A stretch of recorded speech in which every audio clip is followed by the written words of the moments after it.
지금 창업이 기회인가요? 아니면 자살행위인가요? 장사를 해서 크게 돈은 못 벌지만은 준비돼 있으면 창업하는 것도 괜찮아요. 지금 매장을 차리기에는 최적기죠.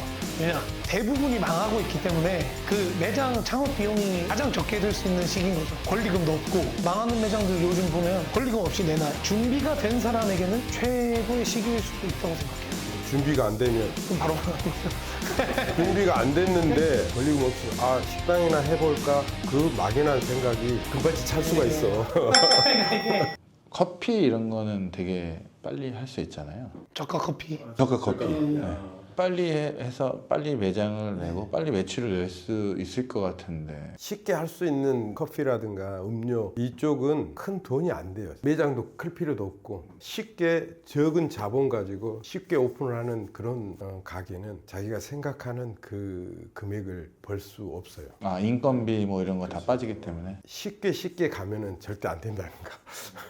주위에 어떤 분은 뭐 오토로 매장을 돌린다 이런 분들도 있더라고요. 매장 하나 가지고 이렇게 큰 수익을 올린다 하면은 안 돼요. 그래서 그런 사람들은 어떤 식으로 하냐면 매장 하나에서 예를 들어서 150 나온다. 10개를 깔아요. 근데 10개를 깔아서 한 달에 1,500씩 버는 거예요. 그만큼 투자를 하는 거죠. 1억씩만 해도 10억을 깔아야 되는데. 그러니까 이 사람들이 그런 것들을 생각 안 해요. 저도 제 주변에 저가 커피를 여러 개에서 돈 많이 버셨다고 하신 분들이 있는데 제 친구가 그 따라서 저가 커피를 창업했는데 지금 내놨다고 하더라고요. 그분은 뭐 하나에 뭐 200~300만씩 버니까 10개 하면 2,000, 3,000이다. 그게 이제 최상의 시나리오죠. 제일 잘 됐을 때 내가 이 입지에 뭐 여기에는 저가 커피가 없으니 잘 될 것 같으니 그런 것들도 공부를 잘해서 근데 그게 결국에는 오래 가냐? 그 가게가 잘 되면 옆에 바로 생기거든요. 외식업의 창업에 쓰이는 그 비용들은 가게가 문을 닫게 된다면 돌려받을 수가 없어요. 보증금을 빼고는. 팔리는 프랜차이즈들이 아니라면 그거 제가 1억을 들여서 창업을 한다면 그만둘 때는 하나도 못 받고 나오는 거죠. 그럼 투자 대비 이익이 얼마냐를 반드시 생각하고 들어가야 되는데 오토로 돌리면 당연히 사람을 더 써야 되니까 인건비가 늘겠죠. 그리고 저가 커피 같은 경우에는 매출이 적잖아요. 커피 한 잔에 뭐 싼 데는 뭐 1,600원에서 뭐 비싼 데는 2,000원 뭐 이렇게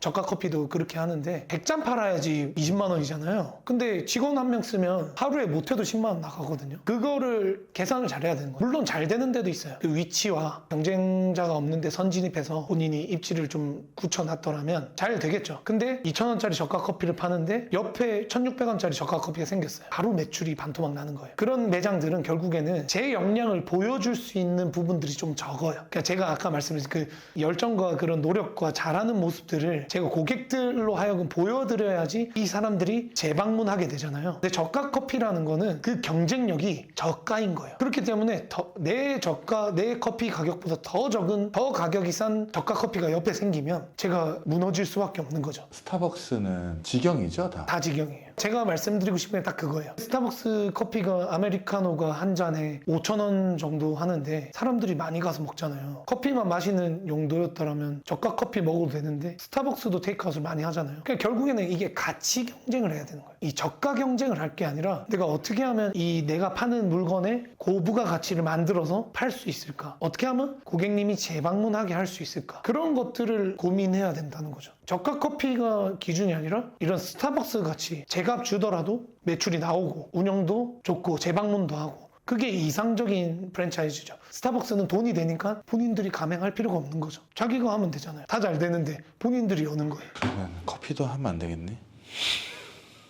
그게 이제 무작정 하면 안 된다라는 게 아니라 이게 뭐 위치나 유동인구나 이런 것들 타겟이나 이런 걸 명확히 해서 진입해야 된다는 거죠. 유명한 프랜차이즈를 한다 해도 매출이 다 다르거든요. 그게 많은 요인들이 포함되어 있는 거예요. 운영자의 그런 역량이나 위치나 뭐 운이나 마케팅이나 직원들의 그런 역량들이나 너무 많은 요인들이 이 성패를 좌지우지하기 때문에 그런 것들을 너무 단순하게 생각하면 안 될 것 같아요. 되게 많은 것들을 고민해야 되는 거죠. 그런 고민들의 결과가 결국에는 수입으로 돌아오는 거죠. 무작정 프랜차이즈를 하면 안 된다, 창업을 하면 안 된다 이런 주의가 아니라 공부 없이 창업을 하면 안 된다 주의거든요. 반대로 생각하면 이 외식 산업은 쉬울 수도 있어요. 90%가 그냥 퇴직금으로 창업을 하는 경우가 많아요. 공부를 안 한 사람들이 많다는 거죠. 대부분이 공부를 안 하고 공부를 어떻게 해야 되는지 몰라요. 어떻게 뭐 역설적으로 보면 오히려 성공하기도 쉬운 업종이다. 그래서 그런 것들을 좀 잘 생각하고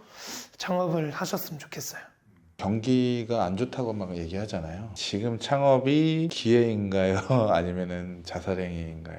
장사를 해서 크게 돈을 못 벌지만은 준비돼 있으면 창업하는 것도 괜찮다. 지금 이렇게 여기에서 이미지를 잘 해놔야 경기가 좋을 때 탄력을 받을 수 있다. 뛰기 위해서 준비를 했기 때문에 스타트 할 때 남들보다 치고 간다. 지금 매장을 차리기에는 최적기죠.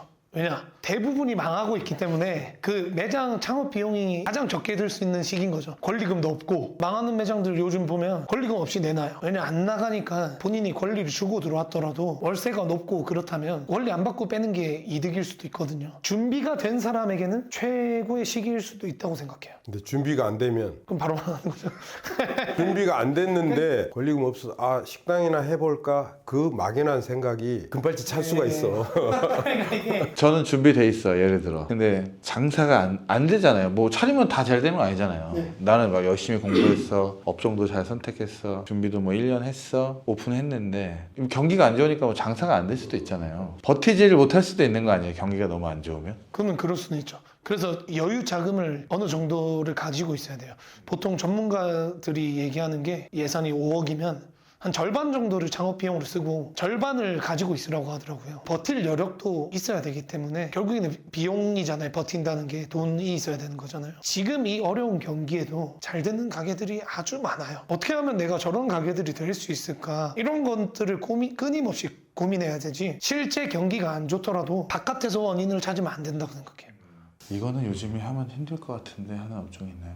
인건비가 지금 상승돼 있는 이 상황에 사람을 많이 쓰는 외식업을 하면 안 된다. 벌어서 남 주니까. 그렇지. 많이 쓰는 외식업이 뭐가 있어요? 메뉴가 많으면 그만큼 사람을 많이 채용해야겠죠. 매장이 그만큼 또 규모가 크면 그만큼 많이 써야 돼요.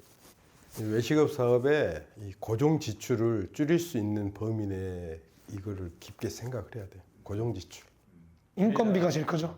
그래야 이 데미지가 적고 더 오래 할 수 있지 않나 이런 생각. 요즘은 저가 맥주도 있어요. 우리 옛날에 생맥주 한 잔에 뭐 5,000원, 6,000원 이렇게 뭐 팔잖아요. 요즘은 생맥주 한 잔에 1,900원에 팔거든요. 뭐 대학생들이 있으니까 그런 거 아닌가요? 그죠. 근데 그런 매장들이 그 저가 커피랑 똑같이 결국에는 이게 무너지게 돼 있어요. 매출이 안 나오니까 재료비나 인건비나 월세나 이런 기타 비용들은 계속 늘어나지만 내 매출의 규모가 안 나오면 결국에는 치킨 게임이거든요. 누군가가 죽어야 끝나는 게임인데 보통 이 사람들은 자기가 세상의 주인공이라는 생각을 많이 가지고 있어서 치킨 게임에서 없어지는 가게가 자기 가게라고는 생각을 잘 안 해요. 근데 자기 가게가 될 수도 있는 거거든요. 그렇기 때문에 저가 경쟁은 절대 하면 안 되고 사람들이 주머니 사정이 좋지 않으니까 저가 경쟁 업체들이 많이 나오는 거 아니에요? 그런 것들이 반짝 떴다가 결국에는 다 같이 몰락해요. 저가 한우 최근에 유행했었죠. 저가 커피, 저가 맥주, 뭐 닭날개 하나 900원. 결국에는 저는 길게 가지 못한다고 생각해요. 치킨 게임이 끝나서 제가 위너라고 생각했을 때도 저 혼자 살아남았어요. 그때 그러면 내가 제각받겠다? 그거 불가능하거든요. 사람들은 이 관성이라는 게 있어요. 그냥 2,000원 먹던 거는 갑자기 3,000원 되면 조심 잃었네. 그러니까 그 인식이라는 게 한번 바뀌면 바뀌지 않는 거죠. 이미지라는 게 네. 무서운 거예요. 소갈비집 가가지고 5만 원 쓰는 거는 뭐 좋게 쓰지만 칼국수 먹는데 칼국수가 2만 원이에요. 안 먹잖아요. 칼국수는 이 사람들이 생각하는 가격이라는 게 있어요. 머릿속에. 뭐 치킨은 2만 원, 뭐 삼겹살은 2만 원 언더. 그거에서 이제 벗어나면 생각하는 기준이 아닌데? 그리고 또 뭐 30만 원, 40만 원짜리 오마카세는 잘 가거든요. 사람들의 성향이. 그래서 저는 이 저가 경쟁이라는 것도 결국에는 유행이라고 생각하거든요. 이거는 반드시 꺼지는 거품이다. 살아남더라도 가격을 올릴 수가 없어요. 그렇기 때문에 결국에는 이득이 없는 거죠. 맥주 막 100잔을 뽑아도 20만 원인데 또 결국엔 제 손에 떨어지는 게 없는 거죠. 프랜차이즈 업체에서 하는 말 중에 절대 믿으면 안 되는 말이 뭐가 있어요? 우리 가맹점 하면 떼돈 번다. 이건 다 거짓말. 그게 보통 3대 거짓말 중에 하나. 마진율이 좋습니다. 네, 딱 저 말씀드리고 싶어요. 마진율이 좋고 그게 그런 이 가맹 홈페이지에 들어가면 그 수익 구조가 탁탁탁 적혀 있어요. 이제 그분들이 해주잖아요. 가계비 얼마, 뭐 인건비 얼마, 재료비 얼마, 뭐 가맹비 얼마 이렇게 하잖아요. 그러니까 그게 그 영업이익률이 얼마다, 마진이 얼마다, 그게 딱 정해져 있을 수가 없어요. 어떻게 운영하냐, 어디에서 운영하냐에 따라 마진율은 바뀌는 거기 때문에 거기서 제일 중요시 봐야 되는 거는 업력이 어떻게 됐냐, 아니면 그런 그 식자재비가 그 비중이 어느 정도 되냐, 그런 것들을 봐야 되지. 그런 것들을 다 속이고 뭐 영업이익이 얼마다, 이렇게 이익률이 얼마다 이렇게 돼 있는 데들이 있거든요. 아 근데 그거만 보이죠. 아 내가 저거 지금 3억 넣어서 한 달 일하면 내 인건비 포함해서 뭐 1,000만 원 번대.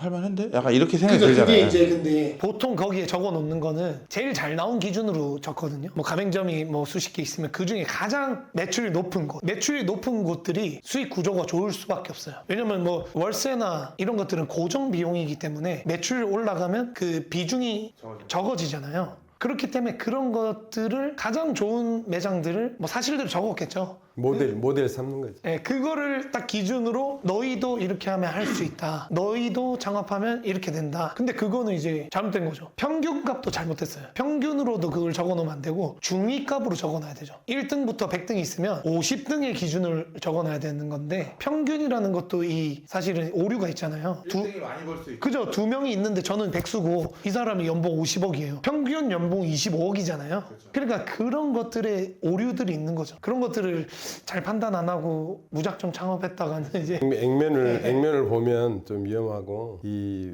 외식업의 기본 그 공식이라는 게 있어. 고정 지출을 토대로 해서 분기점이라는 걸 찾아야 돼요. 투자 비용으로 보는 게 아니고 외식업 사업의 분기점을 찾아야 돼요. 예를 들어서 어떤 50평짜리 매장에 고정 지출, 전기세, 손님 없다고 불을 끌 수는 없잖아요. 불을 다 켜야 돼. 또 냉장고도 마찬가지야. 냉장고도 손님 없는데 끌 수는 없잖아요. 제품이 상하니까. 고정 지출, 월세, 그리고 직원 몇 명, 뭐 3명이면 그 손님 없다고 월급 적게 줄 수는 없잖아요. 고정 지출에 그걸 따졌을 때에 우리가 매출이 하루 매출, 한 달 매출을, 보통 한 달 매출을 기준을 잡았을 때 이것 때 이거 고정 지출을 뺀 나머지에 대해서 부가가치를 보는데, 그것 또한 부가가치세까지 다 했을 때 똔똔일 때, 이 투자자는 아무것도 가져가지 않았을 때 그거를 분기점을 찾아야 돼요. 그 분기점 이후에 발생되는 매출에 거기서부터 이제 마진율이 커지는 거예요. 늘어나는 거예요. 고무줄. 그래서 많이 팔면 고무줄이 점점 늘어나요. 마진율이 더 좋아지는 거예요. 그런데 보통 이렇게 창업하시는 분들은 저한테 그래요. 사장님, 고민이 있습니다. 뭔데요? 이 초밥 팔면 얼마 남아요? 이거는 굉장히 이 생각이나 이런 코드를 잘못 짚은 거예요. 잘못된 질문이죠. 그 분기점을 찾아야 돼요. 월세가 1,000만 원인 경우, 월세가 200만 원인 경우, 고정 지출이 또 많을 수 있고 적을 수 있고, 우리가 한 달 매출을 했을 때 이 고정 지출을 메꿀 수 있는 분기점을 찾아야 돼요. 그 이후부터 매출에 대한 원가 이거는 아주 틀려져요. 예를 들어서 500이 제로가 됐어요. 그런데 내가 100만 원을 더 팔았어. 그럼 600이 된 거예요. 그러면은 100만 원의 매출이 더 올랐잖아요. 그러면 그 100만 원에 재료비가 뺀 나머지를 먹을 수 있는 거예요. 예를 들어서 100만 원을 더 팔았어요. 그랬더니 재료비가 50%네. 그럼 내가 얼마 남았어? 50 남은 거죠. 그런데 100만 원을 더 팔았어. 그러면 200이 됐잖아요. 이제 100만 원이 남아야죠. 50만 원, 50만 원. 100만 원이 남아야 돼. 그런데 더 남는다는 거예요. 그거보다는 더 남는다는 더 남는다는 거예요. 이 재료비는 변동비다 보니까 매출 오르면 같이 오르죠. 근데 인건비도 변동비라고 하지만 아까 말씀하신 것처럼 내가 매출이 낮다고 바로 자르고 매출 올랐다고 바로 고용하고 이렇게 되기가 불가능에 가깝기 때문에 결국에는 그 예비 창업자들이 프랜차이즈를 선택할 때 그런 예측들을 잘해야 되죠. 그 원가 산정을 잘해야 되고, 식자재 비중이 얼마인지, 이게 내가 이 평수에 여기에 뭐 어느 위치에 이 매장을 오픈했을 때 예상 매출이 얼마인지, 그런 것들을 그 본사 측이랑도 얘기하고 테이블 단가가 나올 거 아니에요. 그런 것들을 이 고려해서 이 예상을 잘 잡아야지 손실을 안 보죠. 결국에는 영업 이익률이 얼마다, 이런 거를 몇 %다, 이런 거를 절대 믿으면 안 되는 거죠. 최고의 그 효율적인 레퍼런스를 기준으로 얘기하고 있기 때문에 그런 것들을 믿지 말고, 요즘엔 되게 잘 돼 있어요. 오픈업이나 이런 여러 가지 프로그램들이 예상 매출을 알려줘요. 그 제가 예를 들어 무슨 업체 이름을 써요. 그럼 그 가게의 예상 매출을 알려줘요. 그래서 그 뭐 주변에 예를 들어 내가 하고자 하는 업종이랑 비슷한 업종들의 매출들을 파악해보고 아 내가 여기에 이 평수를 차리면 뭐 어느 정도 나오겠다 이런 것들을 전보다는 되게 예측하기 쉬워졌어요. 그래서 그런 것들을 예측하고 이 식자재 비중이 얼마고 그런 인건비를 내가 몇 퍼센트 써야 되고 원가를 잘 계산해서 이게 내가 얼마 남는구나 객관적으로 잘 봐야 되는 거죠. 사람들이 원가라고 하면 재료비랑 헷갈리는 경우들이 많아요. 근데 원가는 결국에는 말씀하신 것처럼 인건비, 뭐 전기세, 물세, 가스비, 이 음식을 만드는 데 들어가는 모든 것들을 합친 게 제조 원가잖아요. 그런 것들을 모르고 가게를 경영한다는 거는 위험하지. 말이 안 되는 거죠. 위험하지. 네. 위험하지. 인터넷에 뭐 제조 원가에 대해서 한 번만 쳐봐도 유튜브나 인터넷 너무 자세히 잘 나와 있어요. 최소한 공부하고 내가 이런 그 프랜차이즈들의 홈페이지에 나와 있는 것들을 보고 옳은 데이터구나 이런 것들을 판단할 수 있는 그런 최소한의 역량이 있어야 된다는 거죠. 제 생각에는.